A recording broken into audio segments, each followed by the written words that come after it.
E a gente vai comentar hoje a respeito do filme O Terceiro Olho, um filme de 2004, e que traz aqui o tema sobre a questão da vida após a morte, né? A gente vai comentar a respeito deles, né? E o que vocês acharam do filme, pessoal? Bom, eu vou começar a dar o meu primeiro relato aqui. Né? Quando eu assisti o filme pela primeira vez, eu não conhecia nada de projeciologia, não tinha feito nenhum curso de CIP, de projeção ou de conscienciologia. Para mim, foi mais um filme que me chamou muita atenção, achei muito interessante, mas ficou só no entretenimento. Quando eu fiz alguns cursos, né, e eu comecei a ter mais um conhecimento sobre os processos extrafísicos que acontecem com as pessoas, com as consciências que passam pela morte biológica, começou a fazer sentido o filme. Mas até então não fazia nenhum sentido para mim o filme. Bom, eu já tive um caminho diferente, né? Já assisti o filme, já conheci com esse olhar de análise. Só que eu errei o filme. Eu peguei pela Netflix, tem um filme homônimo, ele é um filme de terror, é um filme da Indonésia, os atores são da Indonésia. Não gosto de filme de terror e acabei pensando que eu tivesse mesmo que analisar o filme. Eu acabei sendo forçado a ver esse filme, que depois me foi favorecedor em relação à mudança de postura que foi exigida de mim para eu fazer essas análises. Depois, nos bate-papos nossos, eu percebi o filme errado, voltei e assisti o filme correto, e eu percebi assim que nos homônimos, sempre tem muito bons conteúdos.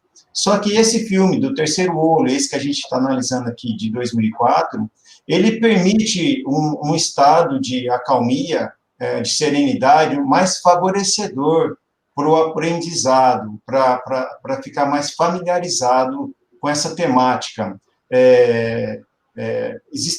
A nossa sobreexistência após a morte biológica, as nossas interações no extrafísico. Esse filme permite uma melhor análise, mais tranquila. Ô, Luiz Fabiano, Oi. Pelo jeito aqui, eu tô vendo nos comentários, pelo jeito, você não foi o único que errou o filme. Olha, Yara. Será que eu errei o filme? No início eu achei meio macabro. Eu acho que ela errou, hein? Pois é, olha aí, Yara, tá vendo? Ele realmente, ele não é um filme, esse aí, que a gente não vai comentar, ele não é um filme muito sanguinário, não. Tem as suas violências gratuitas, que, assim, denigra um pouco a imagem de um trabalho artístico, né? Mas a gente sempre respeita o perfil de cada um. Mas até mesmo ele tem alguma coisa para aprender. Mas, assim, como nós dissemos, esse aqui de 2004, ele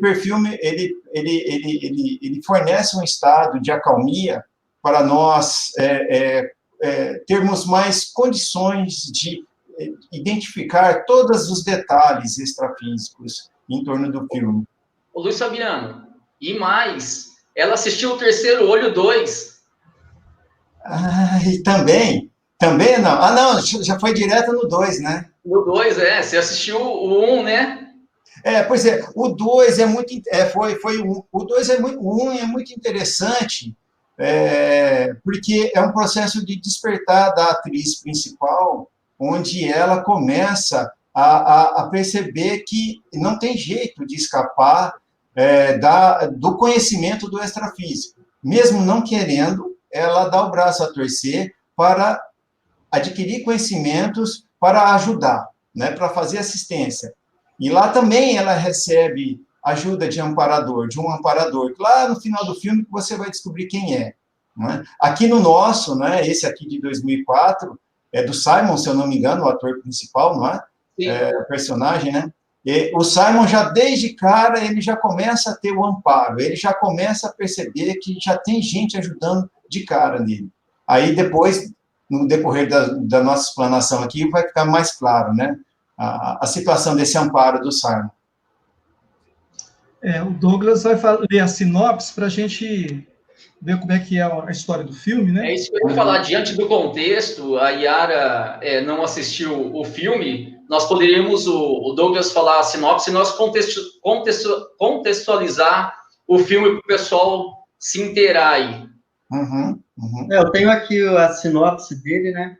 Então ele começa que logo após uma experiência que quase levou à morte, Simon Cable, que está em um hospital, volta à consciência, porém sofrendo de amnésia.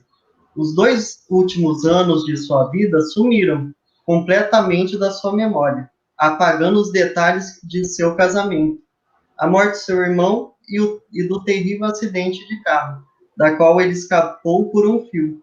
Seu médico, o Dr. Newman, começa a ajudá-lo e juntar os pedaços do quebra-cabeça.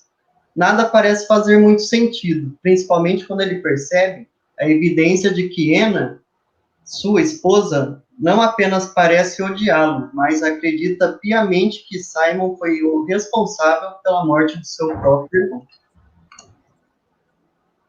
Então, é importante para contextualizar, nós temos 3 situações iniciais no filme. Para marcar o ano de 2000, né, que é no passado, o ano de 2002, que é no presente, e essas ocorrências, tudo que ocorreu neste período, né, que ele vai ter que ligar todos esses pontos 2000, 2002, para ele decifrar o que está acontecendo com ele. O filme começa, eu achei bem interessante, que começa ele num leito de hospital. Então, sem saber o que estava acontecendo, né? E nessa época, que ano que era?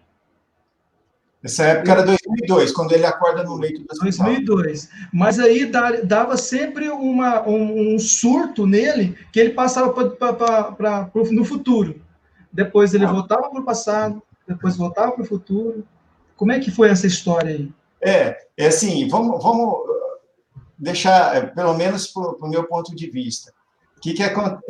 Eu vi várias, para nós prepararmos aqui o material, né? Eu fiz algumas pesquisas rápidas na internet, e em todo lugar que eu vi uma sinopse, nenhuma coincidiu com a outra, tá?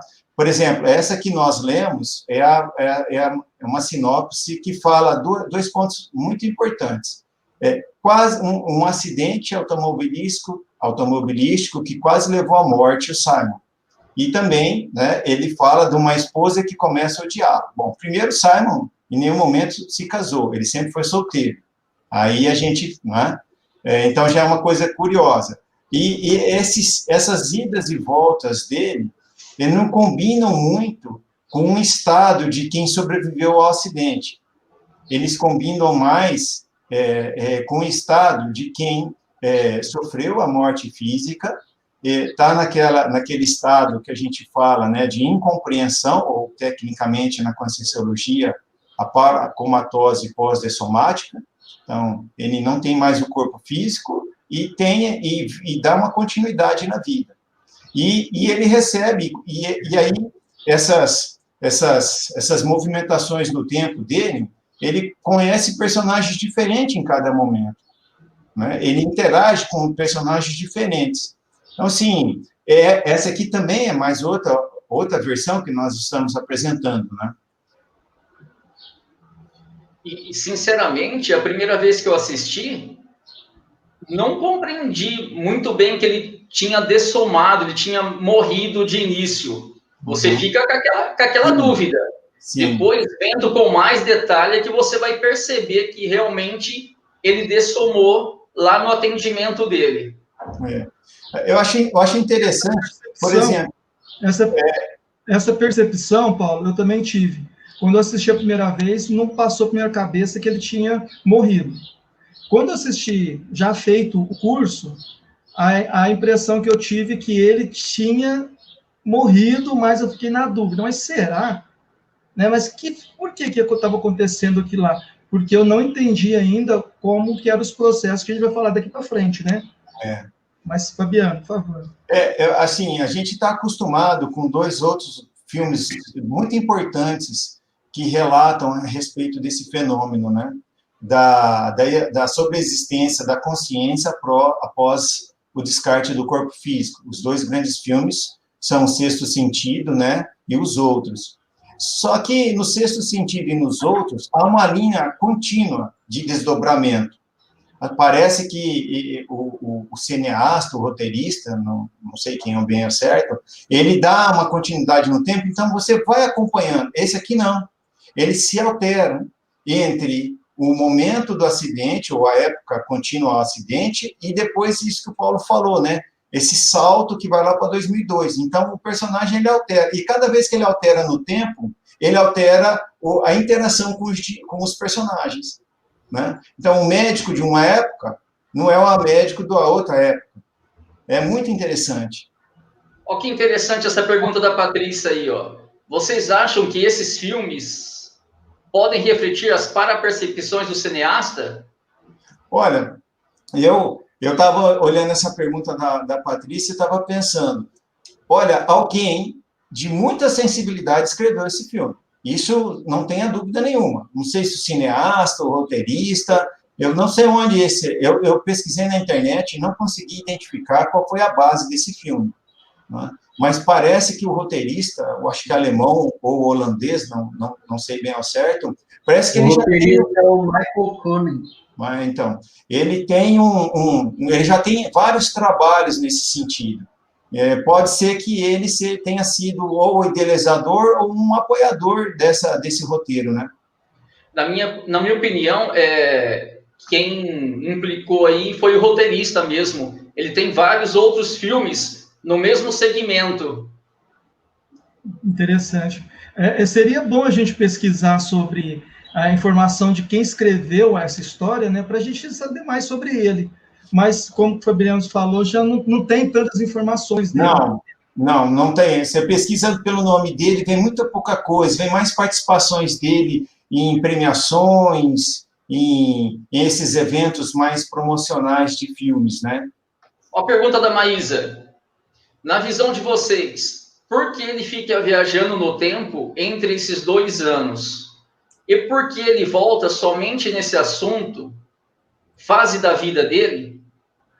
Eu vou dar o meu pitaco aqui. Bom, o que eu vejo, assim, que ele estava... Quando eu assisti pela primeira vez e pela segunda vez, parecia que ele era um doido, um psicótico, né? Que tinha todo um complô contra ele, uma situação que estava querendo prejudicar ele de alguma forma. Com o passar do tempo, eu entendi melhor sobre esse processo de culpa, né? Esse processo que fazia ele ir e voltar numa situação diferente. Ora, ele estava numa situação... quantos anos? 2 anos no futuro? Isso. 2 anos. 2 anos no futuro, ora ele estava no passado. E eram personagens diferentes e ele não sabia o que estava acontecendo. Isso aí mostra a psicose que ele estava naquela situação, oriundo de algum processo traumático que ele passou antes dele ir para o hospital, né? Mas que fica mais claro no final do filme, todo o que levou ele a ter esses loops temporais, né? Mas no final do filme, quando a gente chegar lá, a gente comenta mais sobre essas questões aí. Na verdade, eu vejo que esses 2 anos são, assim, uma forma didática dentro do filme, né? 2000 e 2002. 2000 é onde acontece realmente os fatos, onde ele foi acidentado. 2002 é onde se inicia o atendimento dele no extrafísico. E todo o desenrolar dentro do extrafísico e os personagens trabalhando para ele retomar a lucidez, né, para ele realmente saber o que aconteceu com ele. E ele, nessa paracomatose pós-dessomática, né, em função da vida intrafísica dele ser conturbada, né, ele era egocêntrico, ele mantinha um relacionamento com a esposa do irmão, né, ele debochava das pessoas. E isso ele levou para o extrafísico. E esse que reforçou esse looping dele aí. Ele não ter essa lucidez. A Selma está falando aqui, ó, que não está entendendo nada. Porque ela não assistiu o filme e deveria ter assistido de novo, primeiro, né? Mas, Selma, fica tranquila, porque esse filme é de difícil entendimento mesmo, até para quem já assistiu. Né? Então, por isso que a gente está debatendo ele aqui, e a gente falando já diretamente de alguns conceitos que a projeciologia estuda, que é a questão do parapsicodrama, né? Que foi o processo que ele passou ali para despertar a consciência dele para uma realidade maior, e a questão da parapsicose que ele estava passando. Então, todo o filme gira em torno desse processo. Né? Agora, veja você, Selma, como que é difícil você entrar numa mente de uma pessoa sã. Entender o que a pessoa sã está pensando. Agora, imagina você entrar na mente de uma pessoa insana, que é parapsicótico. É complicado mesmo. Aguenta a mão aí que você vai entender o nosso processo. Na verdade, assim, é tão complicado esses dois, né? No caso do Simon, quase que a gente percebe que é quase que uma carapaça, que os personagens que atuaram lá para ajudá-lo tentaram fazer isso com muita delicadeza. Tá? Tamanha complexidade de você intervir numa consciência que já tem as suas convicções do que é uma vida. Portanto, ele trouxe do intrafísico e levou para o extrafísico um conceito de vida que não encaixava na nova fase dele. E para convencê-lo a reprogramar, né, a reciclar a consciencialidade dele, foi todo um trabalho, e a gente vai perceber que o filme não tem fim, não é verdade? Né? O final dele remete à ideia do começo, sugerindo que, olha, enquanto a pessoa não se convencer da sua nova situação, ele vai reviver e remoer atos contínuos. Né? Enquanto vocês falavam, me veio à mente a questão da passagem no filme que retratou do EQM, né? Quando ele chegou ao hospital pós-acidente de trânsito, ele viu os médicos tentando ressuscitá-lo.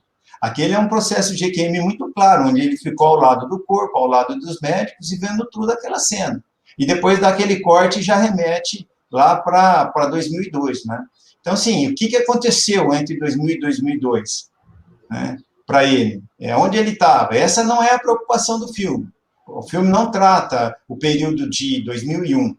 Ele só trata no que ele está lá, já pós-acidente, já consumado a situação, e ele com aquele, que nem você falou, Luiz, com aquele peso de consciência e naquela confusão, tentando entender o passado dele. Ele percebia que lá no passado dele estaria alguma explicação, mas quando ele vai para o passado dele para tentar entender, ele se perde, porque ele não tem essas noções, né?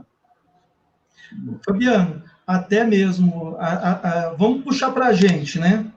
Quem de nós nunca teve um sonho, né, que não se viu perdido? Que o que está acontecendo aqui? Eu não sei o que está acontecendo. Que lugar que é esse? O que eu estou fazendo aqui? Você quer compreender o que está acontecendo e você fica naquele embrolho todo ali. Isso pode acontecer com qualquer um da gente. Que não esteja lúcido para uma realidade extrafísica, seja ela projetiva ou seja ela pós-somática. Então, por isso que é a importância da gente compreender todos os aspectos extrafísicos que pode acontecer com a consciência e compreender os nossos aspectos intraconscienciais. Né? Quando a gente tem uma projeção, né, não banalizar, sabe? Aconteceu um fenômeno assim, assim, assim. Foi sonho? Ou foi realmente uma projeção semiconsciente ou inconsciente? Qual que é o nível das minhas projeções? São conscientes, são semiconscientes? Aí você já começa a ver como que vai ser a sua realidade extrafísica. E com isso você pode começar a aplicar técnicas desde agora para ampliar a sua lucidez. Mas essa ampliação da lucidez que eu vejo começa dentro da gente, entendendo quais são os nossos processos intraconscienciais. Então, acho que começa por aí para a gente não cair numa cilada como essa do Simon, que fica nesse looping. Não só nossos processos intraconscienciais, como o nosso dia a dia mesmo. Nós prestarmos atenção o que acontece no nosso dia a dia, com quem nós encontramos, com quem nós falamos, né? Ter toda essa percepção, porque isso vai fazer diferença no extrafísico. Uhum. Eu acho interessante, né? A gente, pelo menos eu que venho de outra linha, né, de estudo, venho de uma linha mais religiosa, e fui apresentado a esse perfil de ver a mesma coisa que eu já via antes, mas analisar pelo lado técnico. Você vê, não é uma questão só da gente treinar para a morte, não é? Para se dar bem pós-dessoma. A questão não é essa, a questão é da gente também reprogramar os nossos conceitos de vida já aqui na convivialidade física. Então, assim, quando a gente tem essas técnicas, a gente vai começar a ficar mais atento para tudo para todo um contexto que sempre existiu e a gente nunca prestou atenção. Acho isso aí muito importante. No caso, esse filme, ele só aborda a fase pós-dessomática, que também é algo muito importante. Nós temos relatos aí de consciências que ficam 40, 60, 100 anos, um ou outro aí chega até a falar de 1000 anos, na extrafisicalidade, sem a menor condição de noção do que está acontecendo. Né? E isso é um atraso evolutivo muito grande. Isso já é ruim, imagina quando esse atraso evolutivo já prejudica entes queridos dele, né? E o Luiz Fabiano... Fabiano, pode falar, Paulo, depois eu falo. O Luiz Fabiano falou de técnica. O que me chama a atenção no extrafísico, ali naquele período extrafísico, todo o esforço dos personagens, né, a cada detalhe, né, para tentar fazer com que o Simon, o personagem principal, se dê conta da situação dele, né? Essa para psicodrama, né, feito no extrafísico. Eu acho fantástico esse esforço todo feito para a consciência ter atenção o que está acontecendo com ele, né? Uhum. Eu acho assim muito interessante. Isso demonstra o respeito que mesmo a pessoa, né, mesmo a consciência necessitando de ajuda, ela tem a sua área para ser preservada, né? E ali só entra quem ela admitir. E essa técnica de abordagem de forma fraterna, de forma sincera, essa é uma técnica muito interessante, que é o que a gente percebe nas projeções da nossa própria consciência, é uma técnica continuamente utilizada.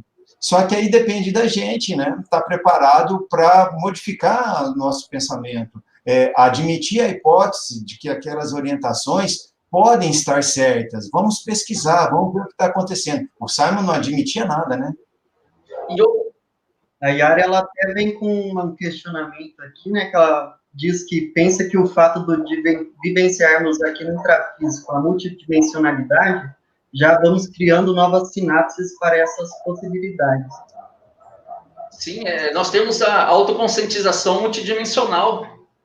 Realmente nós já vamos criando sinapses, e tudo indica que quando dessomarmos, nós vamos ter uma melhor situação do que o protagonista do filme, né?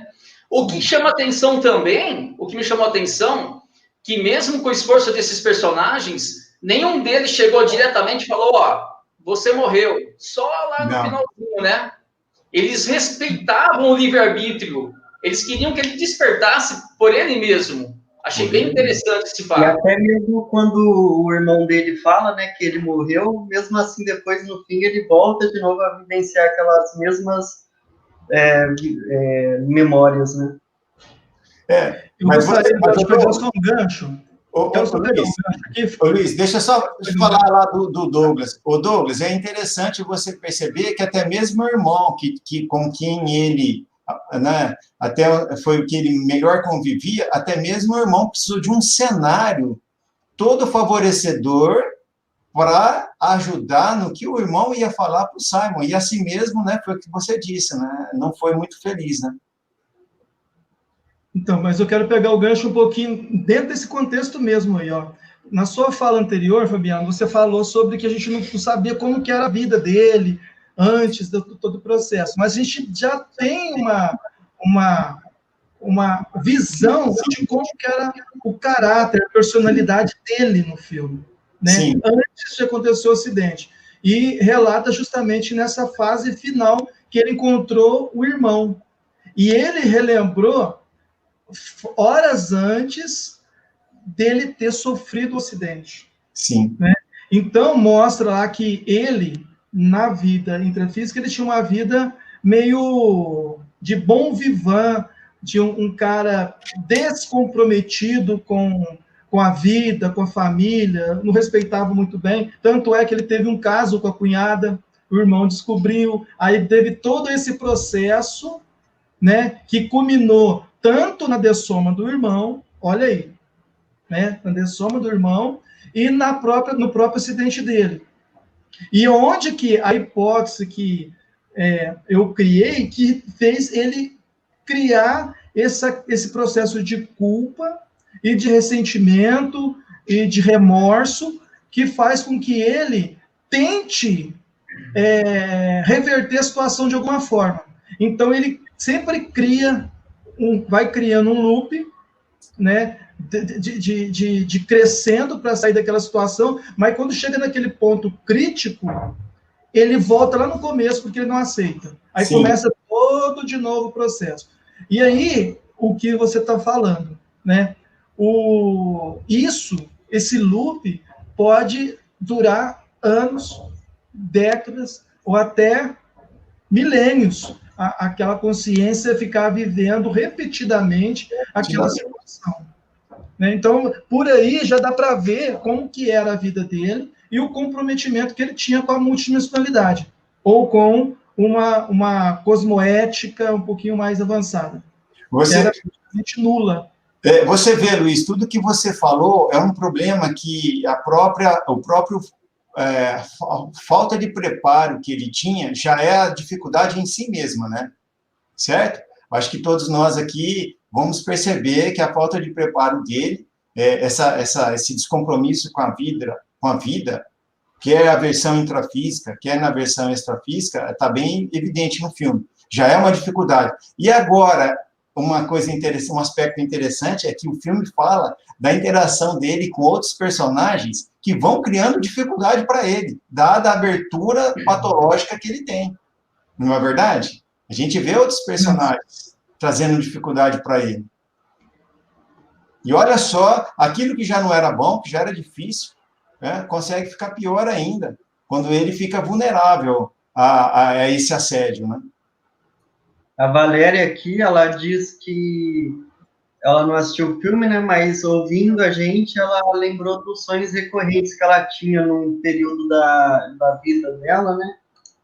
E ela sempre voltava a um lugar onde tinha tido uma experiência difícil, parece que tentava elaborar aquela vivência. Pois é. E ela entende que eram experiências projetivas. Pois é. A gente não conhece o que a Valéria falou, né? Mas, assim, tirando pelo filme, pegando as palavras dela e agora olhando o filme, a gente percebe que realmente é essa situação. Enquanto o Simon não entender e aceitar essa passagem na vida dele, né? Essa experiência na vida dele, ele não vai se livrar disso, né? Então, aí a gente vem até falando a questão da compreensão, do perdão, do auto-perdão, né? Que ele vai precisar entrar nesse processo uma hora, né? Enquanto ele caminhar pelas beiradas, né? Aqui o preceito do mineiro caminha ao contrário, né? E sempre fala que o mineiro vai devagar comendo pelas beiradas, né? Aqui não, enquanto você não fizer o enfrentamento, você não vai conseguir sair dessa enganação, né? E daí a importância da homeostase. Libertação, né? É. Oi, Paulo? A palavra certa. Daí a importância da homeostase dos pensamentos. Nós temos pensamentos retilíneos, né? Isso daí vai influenciar muito. Pois é desse jeito mesmo. Tem um comentário da Yara que eu acho que é providencial que nós estamos falando. Ela fala, e normalmente esses esclarecimentos são facilitados por familiares. No filme, não é bem assim, né? Porque os personagens têm atuação dos familiares e mesmo assim o personagem principal ele não se atém a isso, né? Não, é verdade. A questão lá, mesmo o personagem de maior, parece, né, que de maior influência nele, o irmão, não conseguia, né? Avançava um pouco mais que os outros e assim mesmo não conseguia. E o pai dele? Ô, Paulo, comenta do pai dele. E mesmo o médico em que deu o primeiro atendimento para ele no extrafísico, era o pai dele, e ele não se atentou, né, a esse fato, né? Nem reconheceu, né, Paulo? Pois é, nem reconheceu. Para você perceber o nível de consciencialidade que ele estava. Pois é. E isso eu acho interessante falar, porque, assim, nas experiências projetivas, a gente percebe que alguns parentes que a gente aborda não nos reconhecem, né? Então, a nossa... ou quer analisando pelo fato da nossa plasticidade, da plasticidade do nosso psicossoma, ou quer analisando pela obnubilação, quer dizer, a falta de visão, né? Só ver o que quer do ente querido, isso tudo impede a compreensão de que lá na sua frente está alguém que lhe quer bem e quer te ajudar, né? Então, assim, a gente precisa compreender muito mais esse processo do extrafísico. Vocês querem comentar algum detalhe do filme assim que dava para ele despertar e ele não despertava? Tipo, alguma fala do doutor, alguma cena.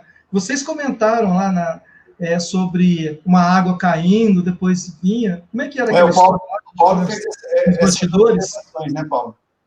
Então, tem uma cena que me chamou muito a atenção, que me chamou desde a primeira vez que eu assisti o filme. Eles estavam conversando em uma sala e, do nada, ligam um aspersor de água, molhando o vidro. Falei, poxa, tem alguma relação com o teor do filme. Aí, na segunda vez que eu assisti, que eu percebi que era para o Simon se atentar, porque quando ocorreu o acidente, o tempo estava chuvoso e o para-brisa estava todo molhado. Então, aquilo era para ele reviver aquele momento, né? Ele lembrar do acidente. Achei bem legal esse detalhe. Sempre dando feedbacks para ele lembrar o que acontecia. E ele não lembrava. Exato. E interessante, quando ele lembrou do todo o processo, ele voltou no começo. Porque ele queria fazer diferente, né, Luiz? Porque ele queria fazer diferente. Mas querer fazer diferente é uma coisa, ter condições, ter conhecimento para fazer foi outra, né? Então, assim, outro aspecto interessante foi no final do filme, quando o irmão dele recebeu na casa dele, né? Quando eles eram vivos, recebeu lá naquele cenário, que a gente chama de paracenário, né, todo montado para que houvesse uma facilitação, o recebeu e ele já tinha agraciado o irmão com uma garrafa de vinho. Então, aquela cena lá dá a ideia de que seja a primeira visita dele, conversando com o irmão. Mas o irmão pega aquela mesma garrafa de vinho e coloca numa prateleira onde tenha mais 4 garrafas de vinho. Quer dizer, dando a ideia de que, olha, aquela cena ali, aquele encontro lá, não foi a primeira vez que foi feita a tentativa de esclarecimento, né, que lá já era a quarta, quinta, sexta tentativa. E, assim, e são cenários que ele tem ao entorno dele, né, as fotos da família que ele tem ao entorno dele, e aquilo não chama a atenção dele. Ele não está querendo saber disso, ele não está preparado. O foco dele ali é o que aconteceu. E ele quer a explicação que ele estava preparado para escutar, mas não a explicação do real. E aí não bate as coisas, e aí não tem entendimento, né? E os personagens, eles tentam dar pequenos códigos, né? Igual o médico que dá o pirulito para ele, tentando remeter à época da infância, né? Porque, no caso, o médico era o pai dele. Então, mas isso acontece em grandes traumas, né? Em grandes traumas que acontecem na infância, onde que o próprio cérebro apaga aquela vivência lá para que não atrapalhe futuramente, né? Então, agora, nesse ponto aí, como que ele vai resolver uma situação que ele sempre quer não lembrar? Ele não quer vivenciar. Mas, Luiz, tem um detalhe aí muito interessante. Essa amnésia aí que o cérebro mesmo, a massa cinzenta nossa, processa dessa forma, é para que nós possamos aqui continuar vivendo, né? Então, a gente tem um trauma, qualquer trauma. Então, para tocar a vida, você precisa suplantar isso. É uma defesa do corpo. Só que suplantar isso não significa que seja apagado. Isso está na nossa consciência. E uma hora vai ser preciso enfrentar. Esse enfrentamento, se não der no intrafísico, né, por intermédio de técnicos como psiquiatra, psicólogos, terapeutas, se você não fizer esse enfrentamento agora, você vai ter que fazer esse enfrentamento no extrafísico, quando você estiver sozinho consigo mesmo. Como o Paulo disse, ele era muito na intrafisicalidade, descompromissado. Então, não era a hora, não era a oportunidade dele fazer esse enfrentamento. Né? Agora, no extrafísico, não tem como escapar disso. Né? Então, e ali sim, você está preso em si mesmo, no seu looping, né? Enquanto você estiver desviando do assunto central, você não está resolvendo o seu problema. Tem até uma fala que tanto o médico que atendeu ele no início, quanto o irmão Peter, que fala para ele, né? Só uma regra no jogo da vida, da qual ninguém escapa. Cedo ou tarde, todo mundo tem que parar de jogar. Isso, é verdade, Paulo. Essa é uma outra parte muito importante. E para ele não fez diferença nenhuma, né? Não fez diferença nenhuma. Exato, Exato. Bacana. Agora, na opinião de vocês aí, esse filme foi mais um filme de Hollywood ou ele teve um viés existencial? Não, para mim, esse foi um dos mais importantes filmes que retrata os fenômenos extrafísicos. Não todos, lógico, mas os poucos que ele trouxe já são suficientes para muitas ideias, para muitas hipóteses, para muitas reflexões. Tem a EQM, né? Tem a parapsicose pós-dessomática, ou seja, aquela falta de consciência do que está acontecendo pós a morte, né? E dar continuidade na vida como se fosse no intrafísico. Tem a questão dos assédios que continuam, né? Assim, para mim, foi um dos filmes mais importantes sobre esses fenômenos. Tem toda a atuação do extrafísico, parapsicodrama. Também tem isso. Na minha opinião também, o filme tem o viés assistencial. Esses dois famosos que eu assisti, por exemplo, Os Outros, O Sexto Sentido, o Sexto Sentido foi o que mais próximo chegou a uma ideia de psicodrama, mas o psicólogo lá, que era uma consciência já na hora, né, ele focava na criança, ele não focava em si. E agora, esse filme, esse de 2004, o psicodrama era todo direcionado para o Simon para ver se ele, né, tomava consciência do que estava acontecendo. Realmente, esse daí foi bastante característico. Tem outro filme interessante que trata do parapsicodrama, que se chama Passageiros, também muito bacana. Valeu a dica. Mas o que é interessante desse do passageiro, ou como os outros, ou como o próximo sexto sentido, é que esse aí, você vê a vontade da consciência atuando. Porque, assim, enquanto o Simon não quiser resolver a situação, ele vai ficar no lucro. E as consciências extrafísicas envolvidas para fazer a assistência, ela vai continuar perseverando naquela assistência que dure décadas ou milênios, mas vai continuar tentando ali até ele dar o pulo, né? O pulo do gato e sair daquela situação ali. E provavelmente vai ser numa próxima ressoma. Vocês acham que é possível ali ressomar nessa situação? O que mais acontece, Douglas, é isso. Né? As consciências vão para o extrafísico, não passa pela segunda dessoma, fica só na morte biológica mesmo, passa pela primeira dessoma e fica no extrafísico ali, vivendo uma vida como se estivesse vivendo aqui, sem ter a realidade que estava no extrafísico. E aí, de uma forma ou de outra, né, uma forma que a gente fala de compulsória, elas voltam essa vida humana para ver se consegue sair daquele trauma ou daquele processo, ou que, pelo menos, ele liberte-se dessa intrafisicalidade, né? Tem uma experiência, amadureça consciencialmente, falando assim. Isso aí é um processo que pode durar. Tem uma hipótese, né, que 80% das consciências que renascem não passaram pela segunda dessoma. Ficaram no extrafísico simplesmente ou para comatosa ou para psicótica. Ô, Luiz, explica o que é a segunda dessoma, Luiz. Então, a segunda dessoma é o descarte das energias conscienciais. Tá? A primeira dessoma é o descarte do corpo biológico, a segunda dessoma é o descarte do corpo energético.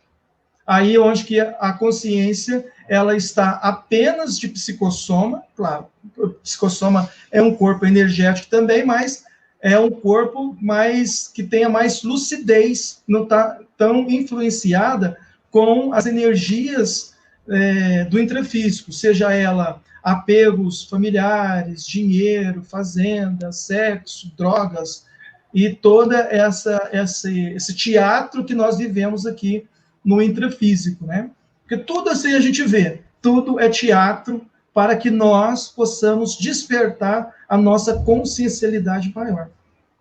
Tanto no intrafísico quanto no extrafísico. E nesse contexto, qual a opinião de vocês com relação à atuação do irmão do Simon, do Peter? Na opinião de vocês, ele passou pela segunda dessoma? Eu penso que com ele as coisas já estavam bem resolvidas. O que ele tinha que perdoar, ele já perdoou. Para ele tá tranquilo. Mas tem uma questão de, assim, quando você tem um compromisso, um comprometimento com um familiar seu, ou um ente querido, você quer que aquela consciência ali, que esteja numa situação difícil, ela saia daquela condição. Eu penso que ele já saiu daquela condição, já para ele está tudo já pacificado, e ele quer que o irmão saia também, aumente o nível de lucidez dele para ele sair daquele looping. No meu caso, no meu ponto de vista, ele já passou pela segunda dessoma. Eu também acho, Paulo, eu também entendo assim, porque não tem nada, nenhum cartaz dito isso, não é? Mas o grau de preocupação que ele tinha, uma cosmoética que ele tinha na atuação, no cuidado com o Simon, você vê que ele nunca ultrapassou o limite da autonomia consciencial do Simon, mesmo querendo ajudar.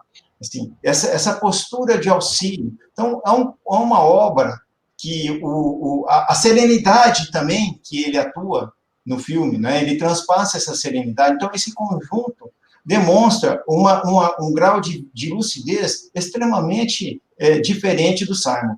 O Simon era agitado, confuso, e o irmão estava tudo mais tranquilo e querendo ajudar. O Simon não conseguia nem se ajudar. Agora, eu queria... o Douglas, põe a pergunta da Maísa, que nesse ponto parece bastante pertinente. A Maísa pergunta assim, percebo no Simon uma certa teimosia e dificuldade em acertar a nova realidade. Se já é um traço da personalidade dele, ele poderia mudar esse comportamento mesmo no extrafísico? Sim, não é? Sim. O parapsicodrama seria o equivalente a uma terapia, né? Aqui no intrafísico. Exatamente. Só que tudo é um tratamento, depende do paciente se aceita ou não, né? Exatamente, é aquilo que eu disse, né? Mesmo eles atuando no parapsicodrama, fazendo com que ele se desse conta de que tinha morrido, né? Da nova situação dele, em nenhum momento eles falaram assim com mais incidência, ó, você morreu, você realmente morreu, vamos atuar de uma outra forma. Ele tem que, por ele mesmo, a própria consciencialidade dele tem que se dar conta, né? Assim como aconteceu com o irmão, né? Você vê o que aconteceu com o irmão. O irmão sofreu uma traição, ele foi assassinado pelo Simon, né, pelo protagonista, pelo próprio irmão, e o estado consciencial dele no extrafísico. Muito diferente Sim. do irmão. Verdade. É verdade mesmo. E depois que vocês assistiram esse filme, houve alguma reciclagem íntima? Ou alguma assistência que vocês fizeram durante o período que a gente estava estudando para falar sobre esse filme?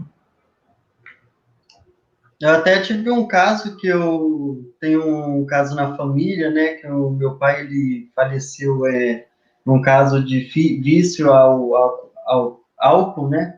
Ele era alcoólatra e, de uma certa forma, eu senti uma certa repercussão nesse sentido, né? Acabei sentindo o fenômeno de olorização, né? Senti uma questão de um certo assédio a respeito, e esse fenômeno de olorização, ele já remete desde o momento que ele morreu, que a gente em casa sentiu esse mesmo cheiro, assim, então eu acabei ficando mais aberto à questão da assistência aí, né? No caso, a doação de energia, né? E acabou amenizando isso e cessou. Então, acho que foi algo muito importante aí nesse processo. Então, eu acho que é interessante que você está na sua fala aí, porque a gente confunde um pouco na questão de... Confunde até assédio com assistência, né? Porque, provavelmente, quando você fez esse comentário, na época, você falava assim, acho que eu estou assediado, eu estou tendo repercussões, eu estou auto-assediado e assediado, porque está uma situação muito difícil. E a gente conversando, né, a gente viu que tinha influência do holopensene do filme, que estava tratando de uma parapsicose. Né, você lembra? E aí a questão você estava assediado ou estava prestes a fazer, ou já estava fazendo uma assistência com as suas energias? E aí entra a questão, quando a gente está no processo assistencial, não é que a gente vai estar a mil maravilhas, a gente está sofrendo as consequências daquela consciência que está em dificuldade. Não é que ela está assediando a gente, mas ela está na nossa psicosfera, né, para que nós possamos assisti-la com as nossas energias. E muitas vezes a gente fala, não, eu quero vai para o centro espírita tomar passe, né, receber, jorei, eu quero ficar livre dessas consciências, e muitas vezes essa consciência que está na nossa psicosfera é um ente querido, precisando de ajuda, e a gente quer ficar livre deste assédio, que não é um assédio, né? É um amparo que você está fazendo. E quando você viu e relacionou a dessoma do seu pai, qual foi a atitude que você tomou, que você fez, quando você teve esse processo do cheiro, desse peso tomando conta da sua psicosfera? Qual foi a sua atitude? Então, eu fiquei aberto ao amparo, né? Porque, de uma certa forma, faz um bom tempo que isso aconteceu, a dessoma dele e tudo. Então, isso é um processo que a gente vê no filme, é difícil, né, para a pessoa. Então, o mais importante é a gente estar aberto ao amparo, essas consciências, né? Porque, de uma certa forma, a pessoa está sofrendo com isso, né? Então, a pressão que a gente sente, assim, no momento é até relacionada a isso, né? A questão da pessoa, o que ela está passando. Então, eu fiquei aberto ao amparo. Você aplicou alguma técnica? Então, primeiro, de ficar aberto ao amparo, né? Eu comecei a exteriorizar minhas melhores energias, né? Então, eu acho que isso ajudou muito, assim. Eu parei igual você disse, né? Eu parei de ver isso como uma questão de um assédio, e sim uma oportunidade de assistência, né? Então, isso eu acho que ajudou muito. Essa é a postura. A gente trocar essa visão de estou assediado como uma oportunidade de assistência. Uma oportunidade de ser útil com a consciência em dificuldade. Isso é a grande virada de paradigma, Douglas. Ô, Douglas, mas deixa eu fazer uma pergunta para você. Você acha que só mudar de postura foi suficiente ou seu aprendizado a respeito de todo esse contexto também ajudou? O aprendizado eu acho que ajudou muito também, porque de uma certa forma... Os estudos dos fenômenos de assistência, de energia, os estudos e para autopesquisa também em torno do que é amparo, do que é uma assistência. Eu comecei a pesquisar mais a respeito disso, né, ter esse fenômeno de olorização, né, eu vi que isso é uma questão que aconteceu já outras vezes, né, eu foquei mais nessa questão da assistência mesmo, porque como que esse fenômeno acontece, né, mostra que está ali acontecendo uma oportunidade de assistência, né, uma... Então, travou. Bom, vamos dar continuidade daqui a pouquinho. Voltou? Voltou. Então, aí eu pesquisei mais a respeito disso, né, que isso acontece por uma questão de assistência, né, é necessário olhar por essa visão. Só que o estudo deixa a gente mais seguro, né, Douglas? Sim, com certeza. A gente para de ver isso como uma coisa ruim, né? Uhum. Mais seguro e mais consciente, né, da responsabilidade que você tem, né? Se está tendo algum fenômeno, mesmo que seja desagradável, você tem que ter o abertismo para compreender que talvez seja uma consciência que está em dificuldade, né? E a gente tem que ter o abertismo de poder querer ajudar. Senão a gente vai ficar sofrendo as consequências. Nesse interessante. No eterno looping. Ô, Luiz, interessante que esse abertismo, a gente já lança os olhares, que é no filme, é muito forte essa mensagem, e agora a vivência do Douglas também é muito forte, a questão de nós começarmos a olhar de forma diferente o que é um grupo karma, não é verdade? A questão dos compromissos sérios que nós temos na família, né?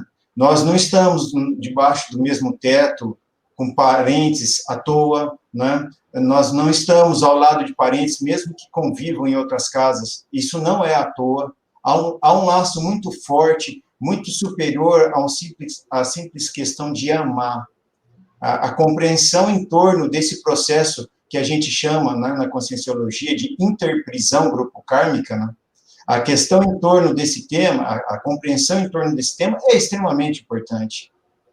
Nosso olhar para reanalisarmos as nossas relações. Sim. E aí a gente... É a fraternidade, né? Oi, Paulo? Sim, é a fraternidade, né? Sim. E o Douglas já está fazendo um estágio para ser amparador no extrafísico, viu? É verdade. É verdade. Eu acho que nós todos, mesmo que nós não recordemos, mas nós todos estamos nesse processo de ser amparadores. Começando aqui, né? A nossa assistência cotidiana, como o Luiz Fabiano bem lembrou, dentro do nosso grupo Karma, seja ele familiar, seja ele dentro do voluntariado, seja ele dentro de uma empresa qualquer, né, a gente está no processo de amparar uns aos outros. Né? Muito bacana. E a sustentabilidade energética faz parte. Né? A gente tem que ter estofo para bancar toda essa assistência que demanda muita energia. Uhum. E assim, para resumir, então, quando a gente tem um olhar dentro do paradigma consciencial, mesmo que o filme seja, para muitos, loucura, ou só para enchimento de linguiça, para a gente traz muitas reflexões, muitas ideias para que a gente possa melhorar nosso estado interconsciencial, né? E, consequentemente, melhorar o nosso ambiente e nossas relações, tanto intrafísica quanto extrafísica. Fica a sugestão de nós assistirmos o filme, igual o pessoal comentou no chat, e eu acho que vai ser mais proveitosa as nossas interações, né? Com certeza. Porque já foi dado a deixa, né? Foi dado todos os spoilers possíveis do filme. Pois é. Então já fica fácil de entender. Né? Então é por isso, né? Alguém quer falar mais alguma coisa? Douglas? Eu vou mandar o link aí no chat, aí quem não assistiu ainda pode ver de novo. Sim. Eu queria, da minha parte, eu queria agradecer essa oportunidade, mesmo tendo começado por um filme errado para a nossa proposta, já comecei a ter bastante percepções desde aquela hora, né? Desde aquele filme. E as coisas melhoraram já quando eu foquei mais no filme objeto do nosso comentário aqui, de 2004. Eu quero agradecer a oportunidade a todos. Nós esperamos ter ajudado o pessoal com nossos comentários, com nossos esclarecimentos, e levar em consideração, né, a importância da lucidez aqui no extrafísico, né, para nós não passarmos vergonha depois no extrafísico, a hora que dessomarmos, né, não darmos trabalho, e sim ajudarmos, né. Então, gente, muito obrigado pela atenção e até uma próxima. Até mais. Boa tarde.